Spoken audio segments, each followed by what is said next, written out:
الله الله ونستغفره ونؤمن به ونتوكل عليه ونعوذ بالله من شرور أنفسنا ومن سيئات أعمالنا من يهده الله فلا مضل له ومن يضلل فلا هادي له ونشهد أن لا إله إلا لا شريك له أن أرسله بالحق بشيرا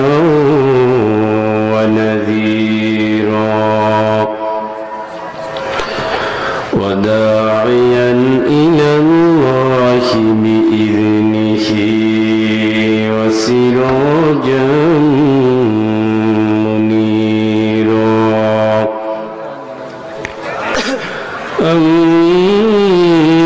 أما بعد فقد قال الله تعالى في كلامه المجيد وفرقانه الحميد সকলে জবান খুলে পড়ুন أعوذ بالله من الشيطان الرجيم بسم الله الرحمن الرحيم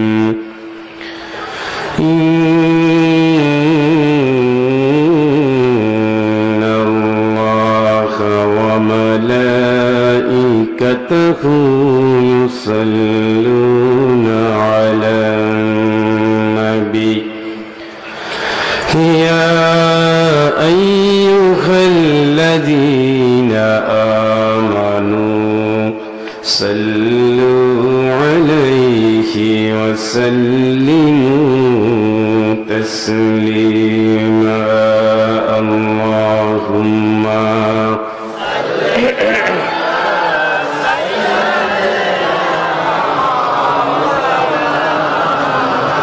وعلى آل سيدنا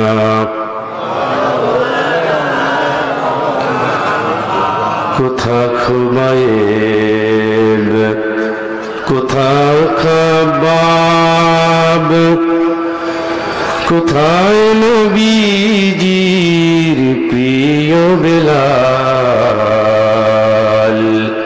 জালিমের জুলুমে পরাজিত হয় না দিনের পথে থাকে শুধু অবিচল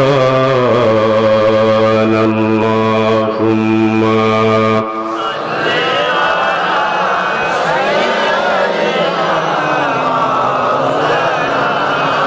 ওয়ালা আলি সাইয়্যিদিনা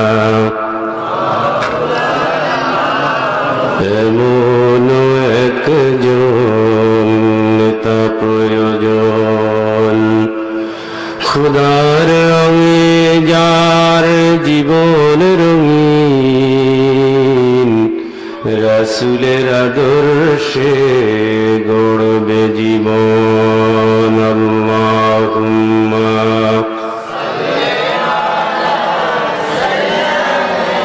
বালিশুলে ভালো হইতো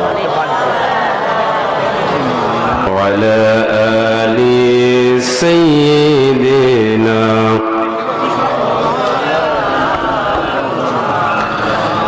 الحمد لله বাংলাদেশের ঐতিহ্যবাহী জেলা টাঙ্গাইলের ভুয়াপুরস্থ বেলচাপড়া সবুজ সংঘ দাখিল মাদ্রাসা কর্তৃপক্ষের উদ্যোগে আয়োজিত 20তম বার্ষিক ইসলামী মহাসম্মেলনের দুদিনব্যাপী আয়োজনের সমাপনী রজনীর মহতারম সভাপতি হযরতুল আল্লাম জনাব মাওলানা মুহাম্মদ আব্দুস সুবহান হাইয়াকাল্লাহ বারাকাল্লাহ, সকলে বলি আল্লাহুম্মা আমিন। আজকের মাহফিলের মহতারাম প্রধান অতিথি, জনগণ নন্দিত নেতা, নির্যাতিত কারাবরণকারী সংগ্রামী নেতা, আপনাদেরই প্রিয় ভাই জনাব মোহাম্মদ মুস্তাফিজুর রহমান তালুকদার, আমরা আল্লাহর কাছে তার নেক হায়াত দাবি করছি, সকলে বলি আমিন। মঞ্চের উজালা করে বসে আছেন খ্যাতিমান আলেমবৃন্দ, দায়িত্বশীল ভাইয়েরা, বিশেষ করে বিভিন্ন মসজিদ মাদ্রাসা শিক্ষকবৃন্দ, রাজনৈতিক সংগঠনের দায়িত্বশীল ভাইয়েরা, প্রিয় তৌহিদি জনতা, পর্দার আড়ালে অবস্থানরত আমার আম্মা জানেরা, আসসালামু আলাইকুম ওয়া রাহমাতুল্লাহি ওয়া বারাকাতুহু। আল্লাহ পাক রব্বুল ইজ্জতুল জালালের দরবারে হৃদয় খুলে শুকর আদায় করছি, সকলে বলি আলহামদুলিল্লাহ। অনেক পথ, সিলেটের পথ অনেক দূর।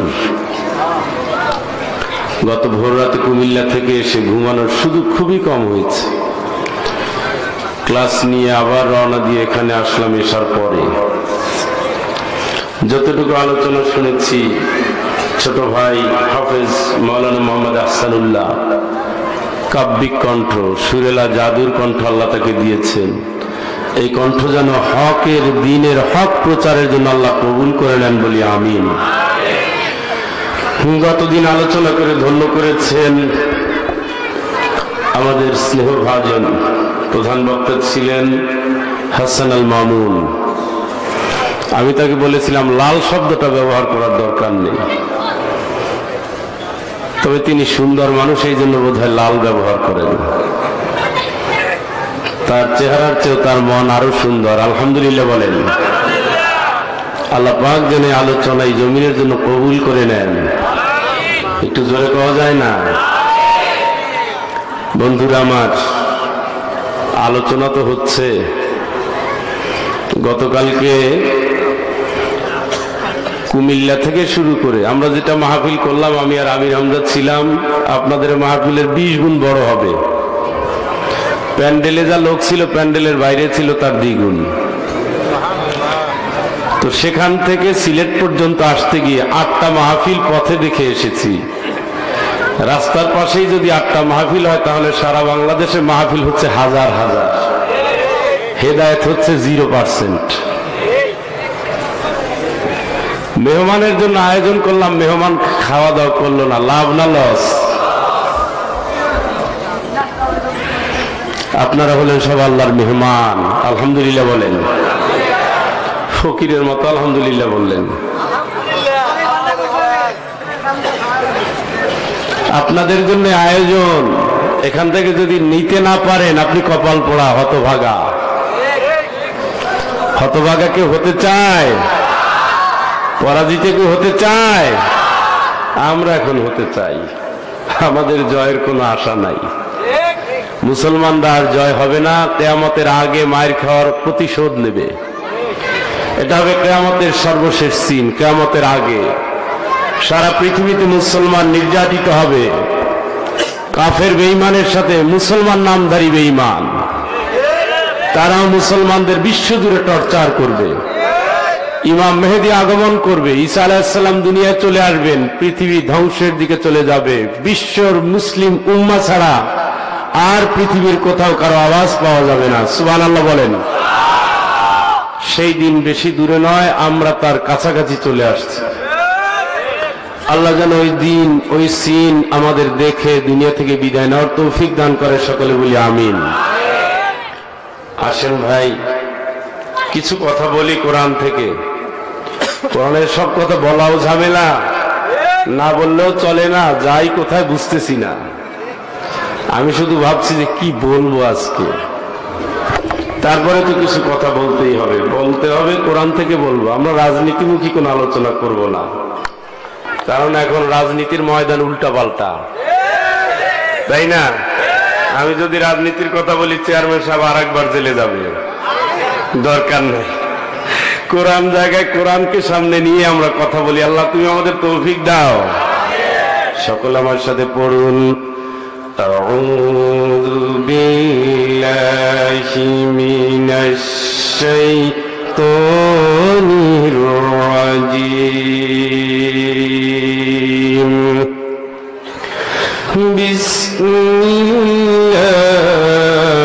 বিসমিল্লাহির রাহমানির রাহিম।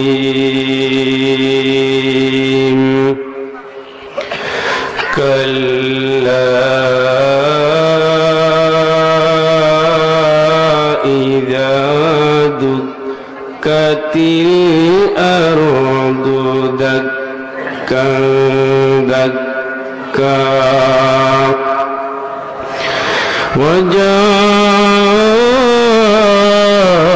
وجاء ربك والملك صفا صفا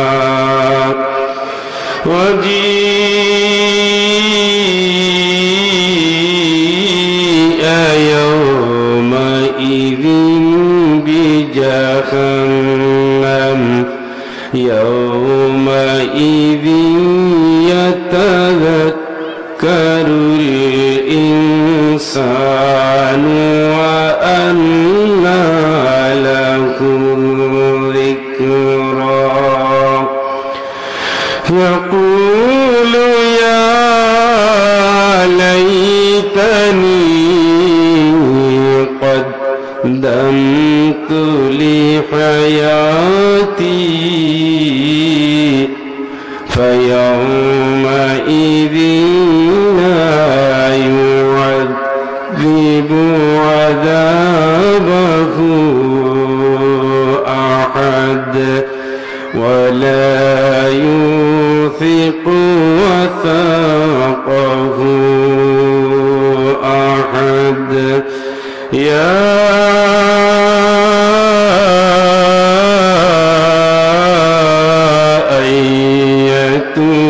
النفس المطمئنة ارجعي إلى ربك راضية مرضية فادخلي في عبادي وادخلي جنتي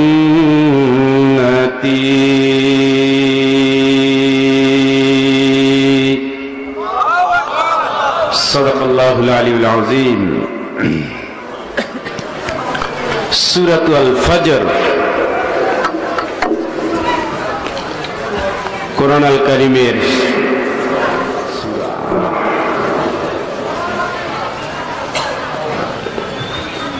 শেষের কয়েকটি আয়াত আমি আপনাদের সামনে তেলাওয়াত করেছি। বন্ধুরা খেয়াল করতে হবে খুব মনোযোগের সাথে। আল্লাহ রাব্বুল আলামিন বলছেন তেলাওয়াতকৃত আয়াতে 21 নম্বর থেকে শুরু করে 30 নম্বর, কখনো নয়, যখন প্রচন্ড ভাবে ধাক্কানো শুরু হবে, ধাক্কাতেই থাকবে, ফেরেশতারা সারিবদ্ধভাবে দাঁড়িয়ে যাবে, আর আল্লাহ রাব্বুল আলামিন তার বিচারকের যে আসন রয়েছে সেখানে চলে আসবেন। সুবহানাল্লাহ বলেন।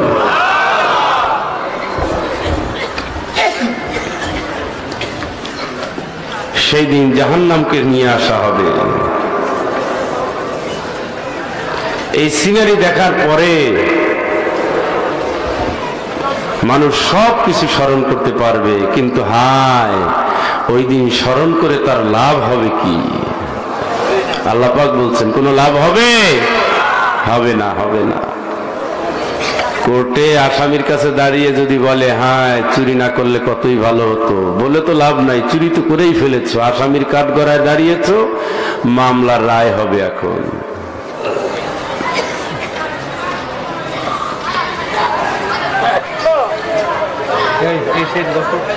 আমাদের আওয়াজের চেয়ে পাশের আওয়াজ যদি বেশি হয় তাইলে তো এটা ভিন্ন মাহফিল হচ্ছে।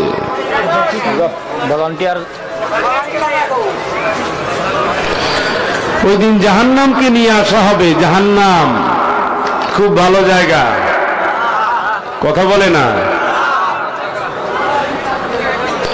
জাহান্নামকে নিয়ে আসা হবে।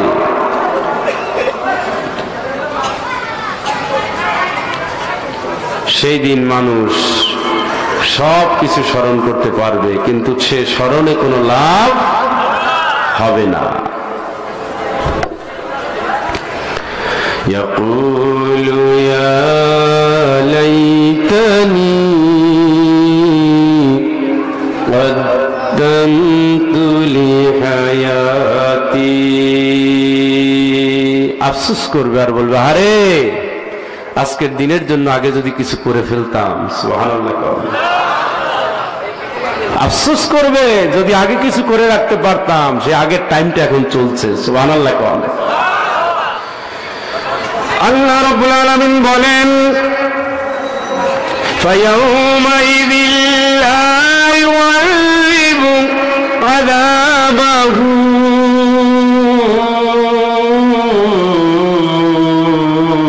আহাদ।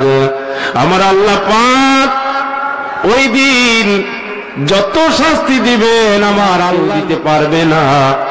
ওয়ালা ইউসিকু ওয়াসাকাহু আহাদ। বান্দাকে আল্লাহ এমন ভাবে ওই দিন আল্লাহর মতো আর কেউ সেই দিন বাঁধতে পারবে না, এখনো পারবে না। আল্লাহ পাক ডাক দিচ্ছেন ইয়া আইয়াতুহান নাফসুল মুতমাইন্না, হে প্রশান্ত আত্মা, ও নির্ভীক মন, আসো আমি আল্লাহর দিকে আসো, খুশি হয়ে আসো, আমি আল্লাহর দিকে খুশি হয়ে আসো। প্রশান্ত মন নিয়ে আমার কাছে আসো। ইলা রাব্বিকি রাদিয়াতান মারদিয়া, আমার কাছে আসো খুশি হয়ে, ও আমার গোলাম, ও গোলাম। ফাদখুলি ফি ইবাদি ওয়াদখুলি জান্নাতি। আমার গোলাম আমার জান্নাতে চলে যা। সুবহানাল্লাহ। গোলাম হবেন কার? কার? কার? তাহকুম বাইনাহুম বিমা আনজালাল্লাহ।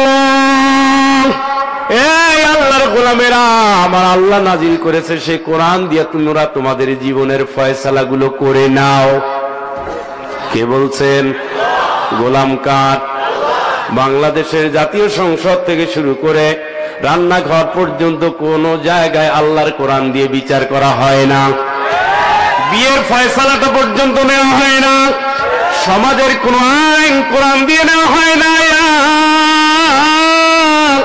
আইয়াতুহান নাফসুল মুতমাইন্না, এই আয়াতটা অন্তত 5 জনের জন্য আমার আল্লাহর রাসূল বলেছেন, অন্তত 5 জনের কবরে যাওয়ার সময় আয়াত পড়া হয়েছে, ফেরেশতারা পড়েছে। সুবহানাল্লাহ। কোন? আবু বকর রাদিয়াল্লাহু তাআলা আনহুর কবরে, ওমর রাদিয়াল্লাহু তাআলা আনহুর কবরে, ওইদিকে এত লোক নেই কমিটি কালাম দাও স্যার। মা বোনেরা, আপনারা তো ডিস্টার্ব করেন কেন? আপনাদের কারণে আমাদের শোনা যাচ্ছে না। পুরুষ হযরত আব্দুল্লাহ ইবনে আব্বাস রাদিয়াল্লাহু তাআলা আনহুর কবরে, হযরত বিলাল রাদিয়াল্লাহু তাআলা আনহুর কবরে, হযরত আরো একজন আল্লাহর গোলাম রয়েছে। এই 5 জনের কবরে, তারা কবরে যখন চলে যায় গুনগুন করে ফেরেশতারা এই আয়াতগুলো তেলাওয়াত করতে থাকেন, সুবহানাল্লাহ। 5 জন সাহাবী, 5 জন সাহাবীর ব্যাপারে কি আমল করে তারা যাচ্ছে, ফেরেশতারা তেলাওয়াত করতেছে। জীবনের কোনো গ্যারান্টি নাই, কেন আসলাম, কি কারণে দুনিয়ায় আমাদেরকে আমার আল্লাহ পাঠিয়েছেন। বিবেকের কাছে প্রশ্ন করেন, আমরা এই জন্য কি এসেছি? দুদিন দুনিয়ায় থাকবো, বিয়ে করব, সংসার করব, আবার দুনিয়া থেকে বিদায় নেব? না, আমাদের একটা পরিচয় হবে, আমার আল্লাহ যা বলেছেন তার বিধান মেনে আমি আমার জীবনটাকে পরিচালনা করে জান্নাতে যাব, ঠিক কিনা? আগেও ছিলাম জান্নাতে, পরেও যাব জান্নাতে, মাঝখানে জান্নাতে যাওয়ার জন্য আমার আল্লাহ দুনিয়া দিয়েছেন পরীক্ষাগার হিসাবে, সুবহানাল্লাহ। মান কানা ইউরিদু হারসাল আখিরাতি নাজিদ লাহু ফি হারসিহি ওয়া মান কানা ইউরিদু হারসাদ দুনিয়া নুতিহি মিনহা ওয়া মা লাহু ফিল আখিরাতি মিন নাসিব। চিৎকার করে বলেন আল্লাহু আকবার। আল্লাহর কথার ভিতরে কোনো মারেফত নাই, কোনো মারপ্যাচ রাখেন নাই, ক্লিয়ার করে বলে দিয়েছেন, এই আমার গোলামেরা শোনো, দুনিয়ার জিন্দেগি আমি তোমাদের দিয়েছি, এই জিন্দেগিতে থেকে যদি তুমি আখেরাতের ফসল ফলাতে চাও, ফলাতে পারো, আমি আল্লাহ গ্যারান্টি দিয়ে দেব, আখেরাতে আমি আল্লাহ তোমাদের মুক্তির ব্যবস্থা করে দেব, সুবহানাল্লাহ। ওয়া মান কানা ইউরিদু হারসাদ দুনিয়া,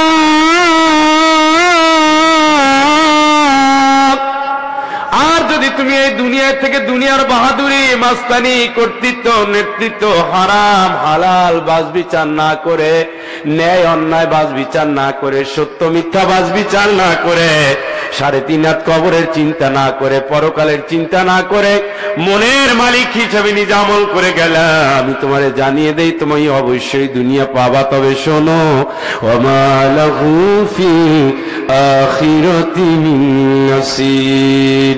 এ হতভাগা, আখেরাতে তোর নসিবে, তোর কপালে কিন্তু কিচ্ছুই থাকবে না, ঠিক কিনা? কে বলছেন?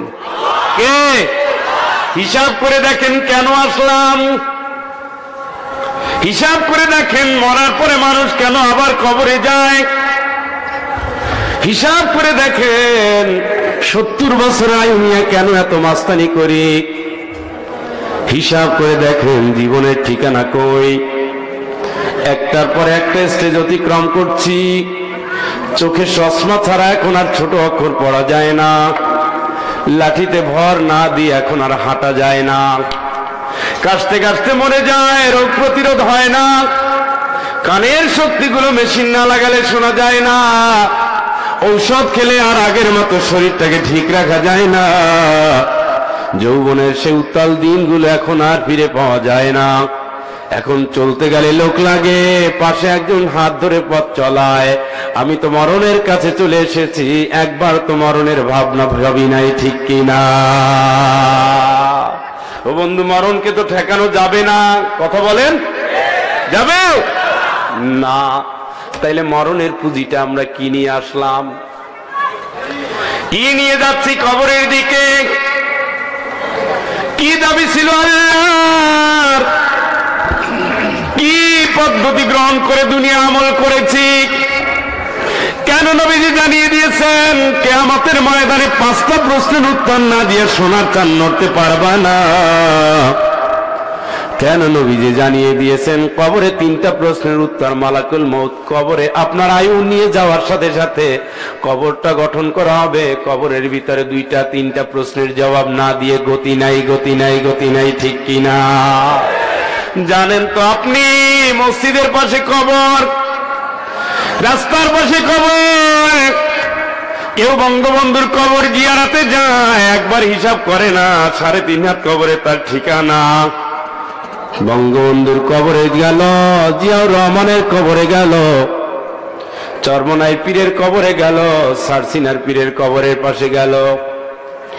একটা বারের জন্য ভাবলো না 3.5 হাত কবর আমার রেডি। কি পুঁজি সংগ্রহ করছেন, কোথায় যাচ্ছেন আপনি? আইয়ুহাল ইনসান ইন্নাকা কাদিহুন ইলা রাব্বিকা কাদহান ফামুলাকিহ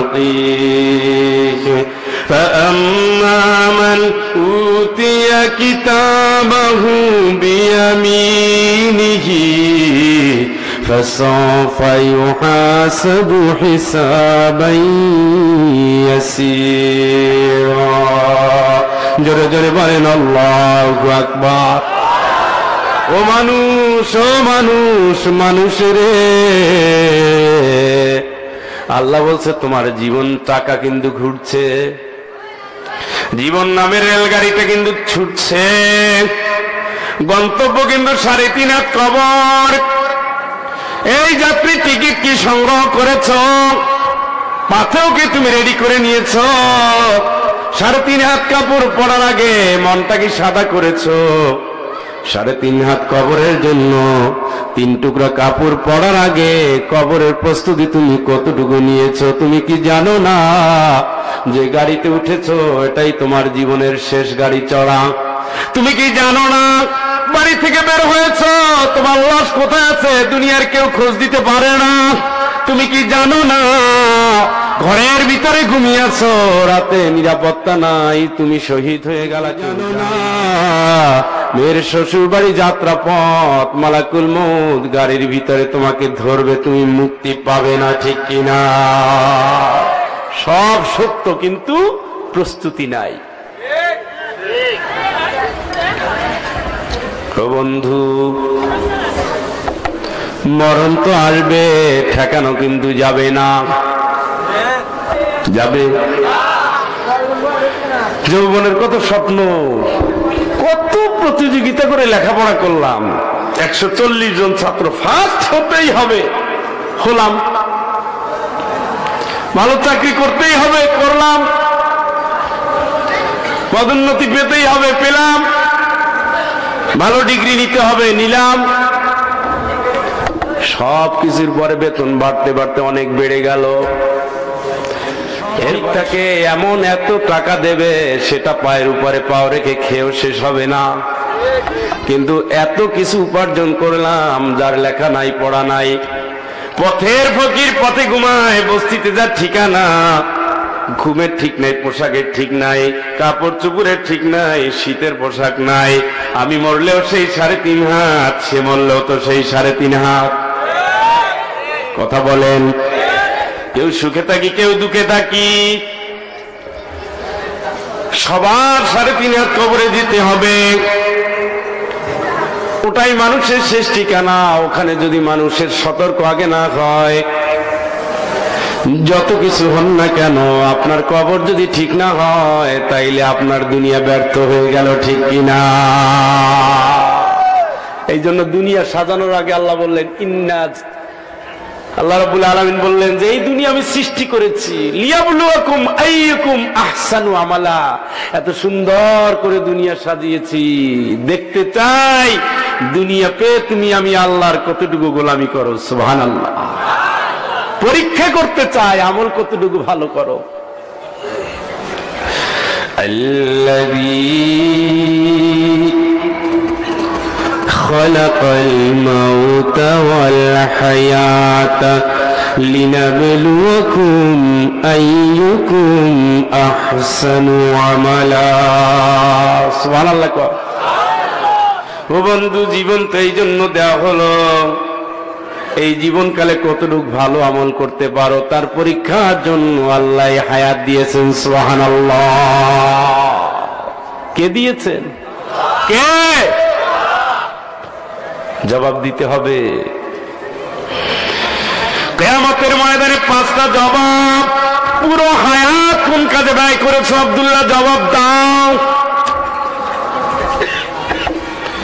স্পেসিফাই করা হচ্ছে আবার যৌবনকালের সময়টা কোন পথে ব্যয় করেছো, জবাব দাও। কোন পথে আয় করেছো, কোন পথে ব্যয় করেছো, জবাব দাও। শিক্ষক থেকে শুরু করে, ইমাম সাহেব থেকে শুরু করে, আলেম ওলামা থেকে শুরু করে, জীবনের ঘাটে ঘাটে জেনে শুনে পড়ে যতগুলো বিষয় আমল করার জন্য জেনেছিলা, কতটুকু আমল করেছো তার জবাব চাই, ঠিক কিনা? কোন ঘাটে যাবেন, কোন ঘাটে, কোন জায়গায়? হায়াতের প্রশ্নের উত্তর আপনি নিজে দেন, আপনি জানবেন আপনি জান্নাতি না জাহান্নামী, ক্লিয়ার। আপনি নিজের কাছে জিজ্ঞেস করেন। কুল হাল নুনাব্বিউকুম, ও নবী আমি কি তোমাকে জানিয়ে দেব, আমি কি তোমারে বলে দেব না কোন মানুষগুলো তার আমলের ভিতরে ক্ষতির মধ্যে পড়ে গেছে, আমি কি তোমারে বলবো? আল্লাহ রাব্বুল আলামিন বলেন কুল হাল নুনাব্বিউকুম বিল আখসারিনা আমালা, কোন মানুষ তার আমল করে করে ক্ষতির ভিতরে যাচ্ছে, তোমারে কি বলবো? الذين ضل سعيهم في الحياة الدنيا وهم يحسبون أنهم يحسنون صنعا। আল্লাহু আকবার বলেন। আল্লাহ নিজেই জবাব দিচ্ছেন, নিজেই প্রশ্ন করছেন নবীকে, নিজেই জবাব দিচ্ছেন। করে ভালো, উল্টা পাল্টা করে, 2 নম্বরই করে। জনগণের হক নিয়ে ছিনিমিনি খেলে তারপরে বলে আমরা আমানতদার, কথা বলেন। জনগণের হক লুটে পুটে খায়, গায়ে মানে না, আপনি মোড়ল হয়, তারপরে বলে আমরা তোমাদের সেবক। আছে না নাই? প্রতিবেশীর জমি রাই ঠেলতে ঠেলতে 30 হাত দূরে সরায় ফেলে, তারপরে নামাজে দাঁড়ায় আল্লাহ তুমি বড়, আমি তোমার গোলাম, কত ফাজিল। বোনের হক দেয় না, ভাইয়ের হক আদায় করে না, প্রতিবেশী দায়িত্ব পালন করে না, রাষ্ট্রের জিম্মা নিয়া রাষ্ট্রের জনগণের শান্তিতে থাকতে দেয় না। আপনি যদি আপনার হায়াতকালের প্রশ্ন করেন, আল্লাহর কসম করে বলি আপনি দেখবেন আপনার হায়াতটা ব্যর্থ হয়ে গেছে, ঠিক কিনা? তাকান না 3.5 বডির দিকে তাকা। আপনার জান্নাত আপনার জাহান্নাম আপনার আমলের সাথে যুক্ত। টালটু বাল্টু চলবে না, দানাই পানাই করে অনেক কিছু করা যাবে। আল্লাহ সংজ্ঞা দিচ্ছেন, আল্লাহ সুবহানাল্লাহ কোন করে উল্টা কাজ, মনে করে খুব ভালো করছি। জনগণ সব লেখাপড়াহীন, বোকা, মূর্খ, গন্ড, গাধা, আর অন্য হলেন সব শিক্ষিত, রুচিশীল, জ্ঞানবান, ঠিক কিনা? আমরা তো দুধ চিনি, সর চিনি না। আমরা তো উট পাখি না, আমরা তো হরিণ না, মাথায় লুকায় বলবো কিছুই দেখি না। আমরা সব দেখি কিন্তু বলা যায় না। আল্লাহ বলেন তোমরা বলতেও পারবা না, এমন পাওয়ার দিয়ে দেব বলার ক্ষমতা থাকবে না। তবে হ্যাঁ তোমরা শুনে নাও,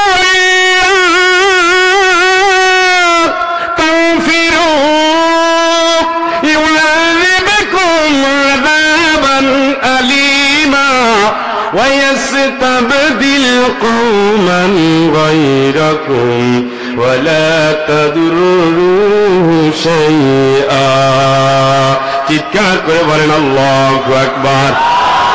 এদের বিরুদ্ধে যদি তোমরা কথা না বলো, আমি আল্লাহ জাহান্নাম তো দূরের কথা, জাহান্নামের ভয়াবহ শাস্তি তোমাদের জন্য রেডি রাখবো। আর যতই চেষ্টা করো না কেন, এদের থেকে তোমরা কোনো কালে নিষ্কৃতি পাবা না, ঠিক কিনা? ট্রেনিং দিচ্ছেন কে? ওটা মনে হয় আলেমদের জন্য।